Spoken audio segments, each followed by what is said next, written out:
Hey guys, I'm out here playing with a toy that I just Form 1, my reverse stretch MP5K clone, and I've got my silencer on it, and my inner high schooler from the 90s thinks I'm awesome right now.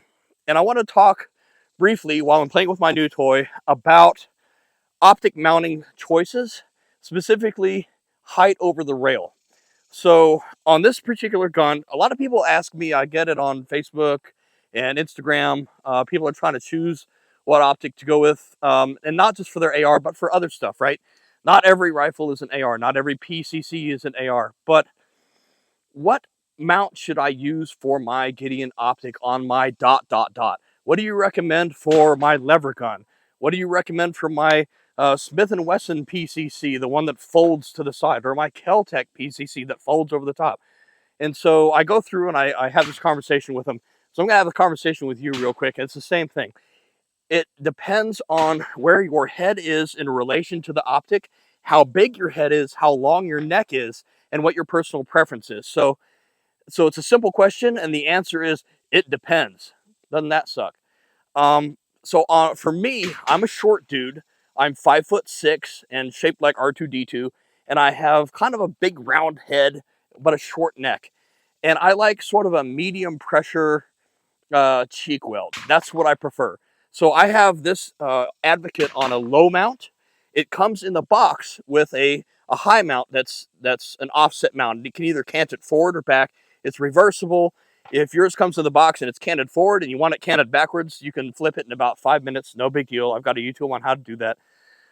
Or we have this low mount, which basically goes from the T1 industry standard T1, T2 footprint that's on the optic, goes to 1913 Picatinny military standard rail. So a low profile 1913 interface is what we've got here. I happen to have a very pricey but nice B&T adapter so I can have a rail on this little MP5 clone. If I was shooting this MP5 with the irons, I would have to use a very firm cheek weld to get my face down far enough to look through the iron sights. That's an iron sight picture there, and I'm basically smashing my face against the stock to do that. I don't like smashing my face against the stock that much. If it's an irons gun, I got to do what I got to do. But the low profile mount on this particular gun puts the center line of the Advocate right where I like it. So this is my firing position with a perfect sight picture like that, right? And that's where I like it for my body shape and for where the stock puts my eye on this particular gun. Now, if you're running a PCC or a centerfire AR, what happens on AR-15s and guns that are shaped like AR-15s? Even if it's one of those 12-gauge shotguns that's shaped like an AR-15, what do you got? You have an inline stock that the top of the stock is basically even with the top of the rail. And when you have that, it's almost impossible to smash your face down enough to get a good sight picture. You have to tilt your head sideways like this. I don't recommend that. We want to have our heads straight. My head is right where it is. I mount the gun. I bring the optic to where my eyeball already is, and I squeeze off a shot, right? I don't want to have to move my head. So on ARs, that's why we have the included riser mount that comes with Advocate when you buy it. That's set up for ARs and guns that are shaped like ARs. You're going to want about a couple of inches of riser. So your center line of your optic is, 2.5, 2.6, somewhere like what you would expect the center line of the iron sights on an AR to be. Now, with a dot, that center line lining up gives you co-witness iron sights. And everybody likes that. Oh, I got to have that co-witness iron sight with my dot. Cool.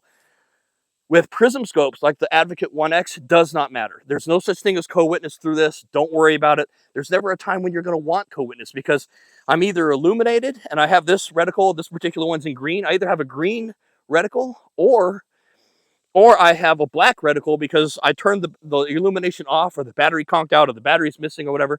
But I always have a reticle, day or night, in any condition. The reticle's always there, even if the battery dies. And there's never a reason why I would not want to use it. If I smash this glass enough to where Advocate stopped working because I just like beating the crap out of it and it died and the glass is all shattered, guess what? I can't see through it anyway to use my iron sights. So when would I want co-witness through a prism scope? It just doesn't exist. So I'm not worried about it co-witnessing with this gun, or frankly with any gun. The other thing that you want to keep in mind is when you're choosing a mount, be aware that the mount height is going to affect your height over bore, your mechanical offset. So right now, I'll show you in a second. I'm only shooting at 5 yards. I've thrown down a couple of mags just getting warmed up before I turn on my camera. And I'm shooting at 5 yards, and I'm holding dead on to my point of to the center of the target, right?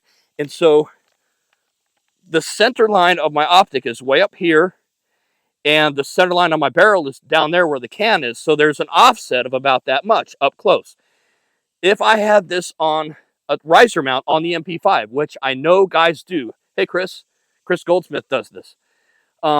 Chris is a big freaking dude. He's like 7 foot tall. He's giant. He's got a big long neck and an even bigger head. He's a monster compared to me. He needs that extra height on his optic mounts. So, like, what's a good solution for me is not a good solution for Chris Goldsmith. But he's going to have more offset up close because the distance between his center line of his optic versus my center line, my optic on the low mount, he's going to have a big height over bore difference. I only have a relatively small height over bore difference.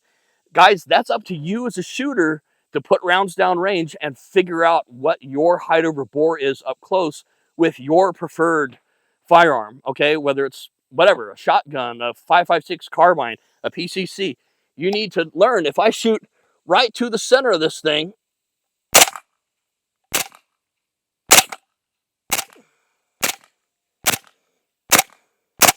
all those rounds are held right dead center. What happens?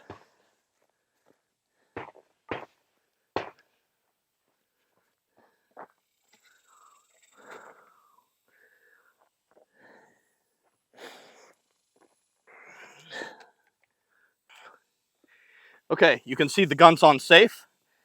See what's going on there? This is the center line on my optic, and it's pointing at this up close. And my group is where the muzzle is. See that? That's height over bore. It is your responsibility to understand your height over bore on your firearm system. It's about 100 degrees out here. I'm sweating. I'm doing it for you. You guys are awesome. We have the best fans. Keep it coming. Keep the questions coming. And I'll keep the videos coming. See you at the range.